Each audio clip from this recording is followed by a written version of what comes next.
Olá, esta comunicação oral é intitulada Processos Composicionais Interpretativos da obra Maracá para tape, instrumentos de percussão e uma bateria compartilhada, de autoria minha, Silvia Patrícia Calixto de Lira Santana, e de Kleber da Silveira Campos, ambos da Universidade Federal do Rio Grande do Norte, UFRN. Eu sou aluna de mestrado do programa de pós-graduação da UFRN e o professor Kleber é o meu orientador. A obra Maracá foi criada para suporte fixo pré-gravado, tape, instrumentos de percussão e uma bateria compartilhada. E é uma composição minha, Silvia Santana, de Magno Souza, que também é aluno de mestrado da UFRN, Kleber Campos e César Traude. Portanto, é um processo colaborativo com a parceria interinstitucional, já que César Traude é professor da Universidade Federal de Uberlândia. Bom, nessa apresentação eu trarei alguns comentários a respeito dos aspectos composicionais e interpretativos da obra. Primeiramente, foi confeccionado o tape, que foi criado por César Traude através de áudios de obras do grupo Nação Zamberacatu, que é um grupo de maracatu de Natal RN. Nós tivemos a ideia de utilizar áudios desse grupo para a valorização da cultura local, como também pela possibilidade de mesclar a música regional e popular com a música contemporânea. Outro aspecto interessante nesse processo composicional foi a relação entre intérprete e compositor, que é apontado por autores como Ray, Cardassi e Lobo como uma ferramenta importante para o enriquecimento da performance musical. E essa relação ela traz alguns elementos, e detalhes que muitas vezes não surgiriam se essa obra fosse feita apenas pelo compositor. E na obra Maracá, os intérpretes eles viraram compositores justamente pela criação de padrões rítmicos e exploração de técnicas e sonoridades resultantes. Além disso, foram utilizadas técnicas estendidas, como, por exemplo, a utilização dos cascos dos tambores e aros, além do acréscimo de instrumentos de percussão a uma bateria compartilhada. A obra é dividida em 5 sessões. Na primeira, os performers utilizam instrumentos de percussão interagindo com o tape. Na segunda, eles utilizam 2 surdos, um mais grave e outro mais agudo, com a execução da célula rítmica do agogô, que é característica do maracatu. Essa célula rítmica ela é apresentada de forma gradativa, como pode ser percebido nessa figura, que é a imagem da partitura dessa sessão. Na terceira sessão, os intérpretes vão para a bateria e executam basicamente 2 levadas, uma de baião e outra de maracatu. E os padrões rítmicos são divididos entre os 2 bateristas, além do uso de instrumentos de percussão característicos de cada um dos ritmos. E esses instrumentos são acoplados à bateria. Na quarta sessão, os 2 intérpretes realizam solos de 8 compassos cada um, e na quinta é basicamente a reexposição da terceira sessão com algumas modificações na dinâmica. Bom, aqui nós gostaríamos de destacar essas 2 levadas como resultado da pesquisa, além da utilização de instrumentos de percussão acoplados da bateria. Essas células rítmicas são divididas entre os 2 bateristas. Além disso, também destacamos o aumento do repertório que envolve bateria e música eletroacústica mista e o diálogo entre tape e as novas sonoridades obtidas da junção entre bateria e instrumentos de percussão, podendo ser ouvida como um só instrumento aumentado executado por 2 intérpretes. Essas foram as referências utilizadas no nosso trabalho. E obrigada. Olá, o título do nosso trabalho é A utilização de elementos da música cênica na performance musical de obra divulgada em vídeo pela internet. Autores Miguel Faria da Silva, aluno de graduação em percussão da Universidade Federal de Uberlândia, e o professor César Traude, professor de percussão e também orientador do programa de pós-graduação em música da mesma instituição. Durante o período da pandemia de coronavírus em 2020, uma questão que nos surgiu foi como praticar a performance musical com o isolamento social. Surgiu então a ideia de um projeto onde vídeos de obras para percussão foram gravados pelos intérpretes, cada um em sua casa, e depois divulgados em redes sociais.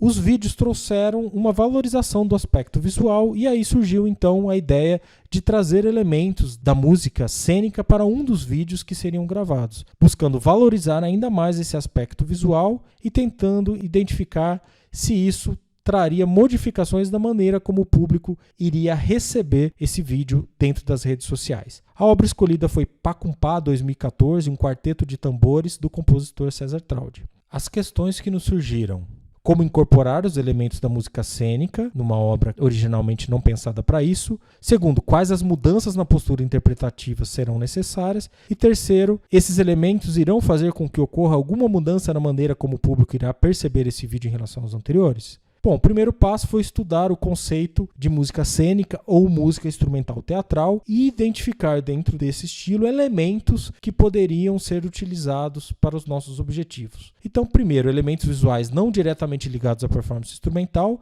através do acréscimo de figurino, personalidades dos intérpretes, cenário e iluminação. E segundo, elementos visuais diretamente ligados à performance instrumental, que diz respeito aos gestos, e para isso utilizamos a divisão dos gestos realizados durante a performance instrumental, apresentadas por Kumor 2002, que divide em 3 tipos de gestos: gesto musical, gesto interpretativo incidental ou residual e gesto interpretativo cênico. Finalizada essa etapa, realizamos a gravação da obra e divulgamos o vídeo nas redes sociais. Partimos então para a análise da recepção desse vídeo. Segundo Souza 2015, a dinâmica da notícia nas redes sociais na internet está relacionada à etapa de circulação e à etapa de recirculação. A circulação envolve os canais, os meios onde a notícia circula após ser publicada. No nosso caso, o vídeo foi publicado no Instagram, YouTube e Facebook. A recirculação é uma subetapa da circulação em que a informação é redistribuída a partir das ações participativas dos usuários das redes. Assim, é através da recirculação que podemos medir como se deu a recepção do vídeo nas redes sociais. Essa tabela apresenta uma análise comparativa da recirculação do vídeo da obra Pacumpá comparado com outros 3 vídeos divulgados nas redes sociais. É possível perceber que os números de visualizações, compartilhamentos, comentários e curtidas recebidos pelo vídeo da obra Pacumpá são significativamente maiores do que os outros 3 vídeos. Discussões e conclusões. Bom, primeiro, foi possível incorporar elementos da música cênica na obra Pacumpá através das estratégias descritas. Os elementos da música cênica acrescentados na obra Pacumpá trouxeram desafios interpretativos que precisaram ser superados. E por último, a análise comparativa demonstrou que o acréscimo dos elementos cênicos ampliou a recirculação do vídeo. Os vídeos musicais divulgados pela internet são um potente meio de divulgação musical e que valorizam o aspecto visual da performance. Assim, é importante que os músicos se preocupem também com o aspecto visual de seus vídeos. Não é necessário acrescentar elementos cênicos à performance, mas um bom aspecto visual irá valorizar e ampliar o alcance do trabalho dentro dessa potente ferramenta de divulgação. Aqui estão as referências utilizadas no trabalho e agora, para finalizar, vamos ver um trecho do vídeo.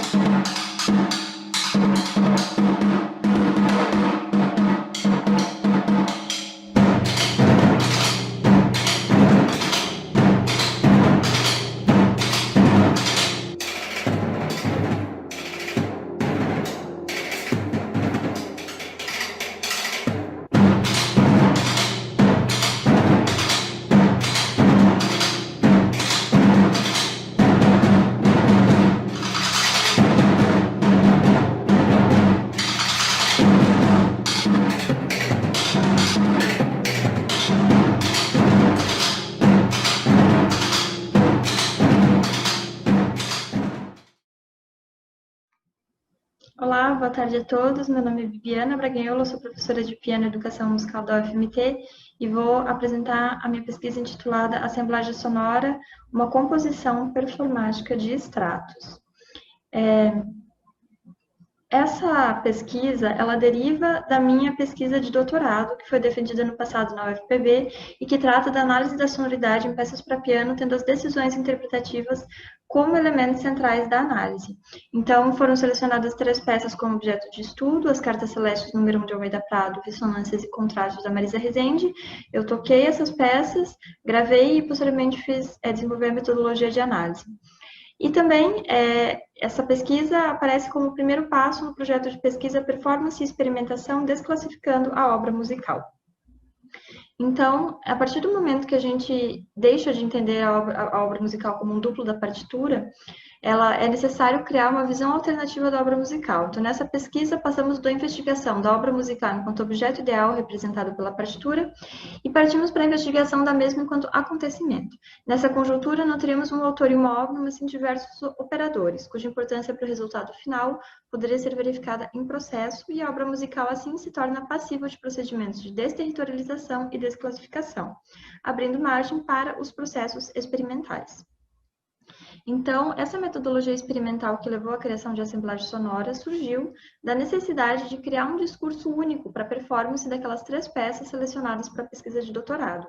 Então, a ideia era realizar uma performance, eu queria tocar essas peças em público, mas mostrando o fio condutor delas em relação à sonoridade.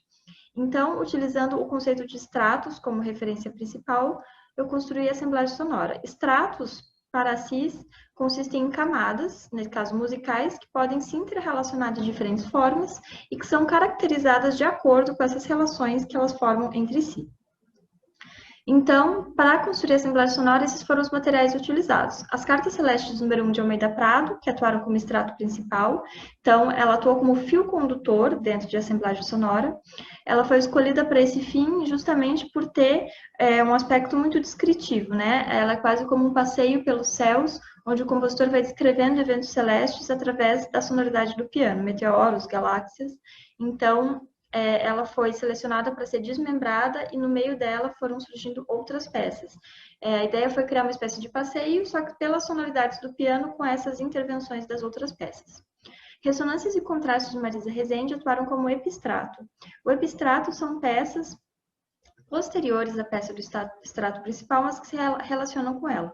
Então, são peças que foram compostas depois, mas que estão dentro de uma mesma linhagem estética. São peças que exploram muito a ressonância do piano, a sonoridade, o uso dos pedais, e são peças brasileiras.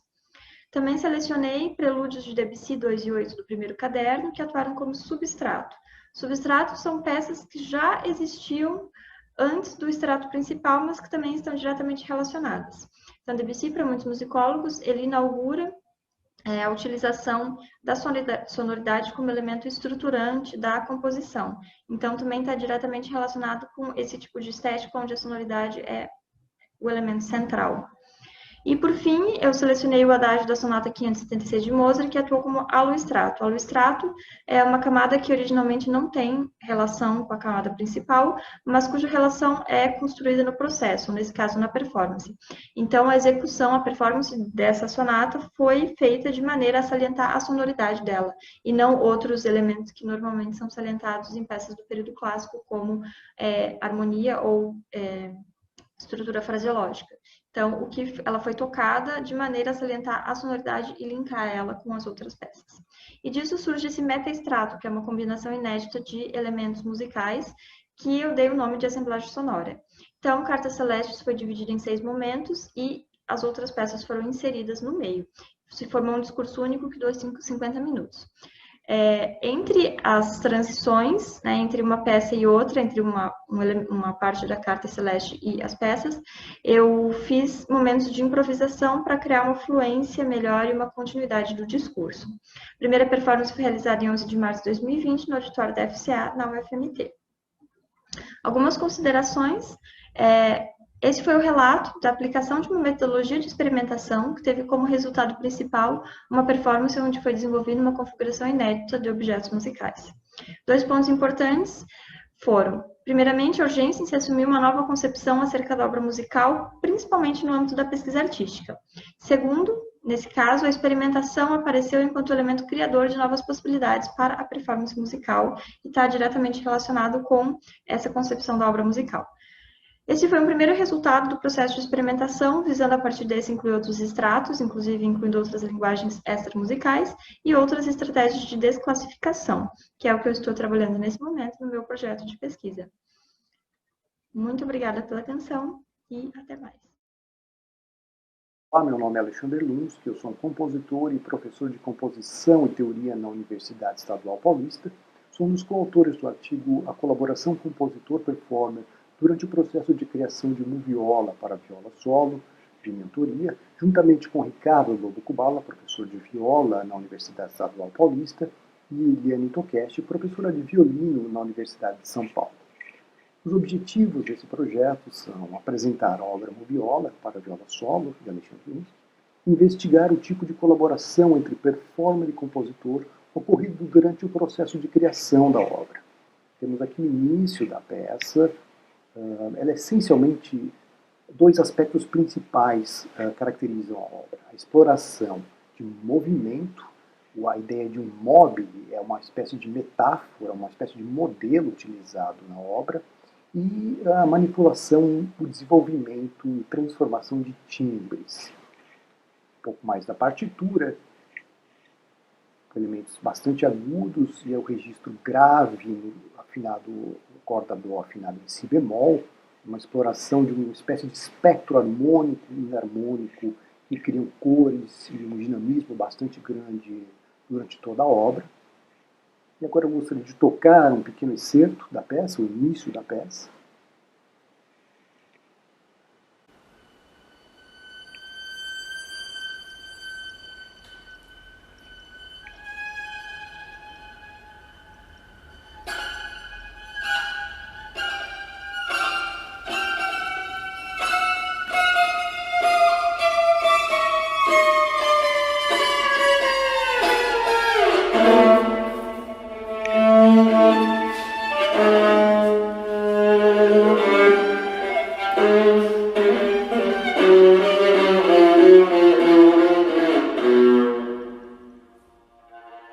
O processo de criação de moviola compreendeu 3 etapas: conversas iniciais, discussões a partir de partitura e alterações finais. A primeira etapa, nas conversas iniciais, o performer demonstrou que pretendia explorar as possibilidades expressivas da viola por meio de uma obra que permitisse a exploração ampla e idiomática de aspectos gestuais, entendidos como algo derivado do emprego por parte do performer de energia motora associada à produção sonora, que ressaltasse o caráter de repouso da quarta corda da viola, de maneira a imprimir a sensação de direcionamento para essa corda, e explorasse todos os registros do instrumento. Uma segunda etapa foi iniciada a partir da entrega, por parte do compositor, da primeira versão da obra. A partir desse momento, o desenvolvimento do trabalho de colaboração foi realizado por meio de discussões presenciais, telefones, e-mails, em torno da notação musical. Criou-se uma dinâmica dialógica de réplicas e tréplicas. Foram tomadas uma série de decisões referentes a aspectos composicionais e de performance, entre as quais ocorrências denominadas pelos autores de interferências, pelo fato de que, dentro de uma dinâmica colaborativa voltada para o aprimoramento, resultarem em modificações tanto no material composicional como no material ligado à performance. Nós temos como exemplo o início da peça. A escrita na figura de cima não contribuía para a realização de gestual mais amplo e livre de obstáculos, tornando-se uma espécie de ruído informacional que viria a estabelecer, inclusive, uma barreira para a escuta. Uma terceira etapa no processo de colaboração iniciou-se após as 2 primeiras apresentações em concerto de moviola. O compositor, a partir da audição dessas performances, realizou mais algumas modificações, principalmente relacionadas a durações e dinâmicas, chegando à versão final da obra. Considerações finais. A obra Moviola para viola solo explora intensamente as possibilidades idiomáticas da viola, empregando e induzindo o performer a buscar variedades de sonoridades do instrumento. tanto a escrita musical como indicações textuais encontradas na partitura coadunam com a procura do performer pelo emprego amplo de gestual corporal. As referências utilizadas no trabalho, eu gostaria de terminar com alguns segundos da peça Moviola para viola solo.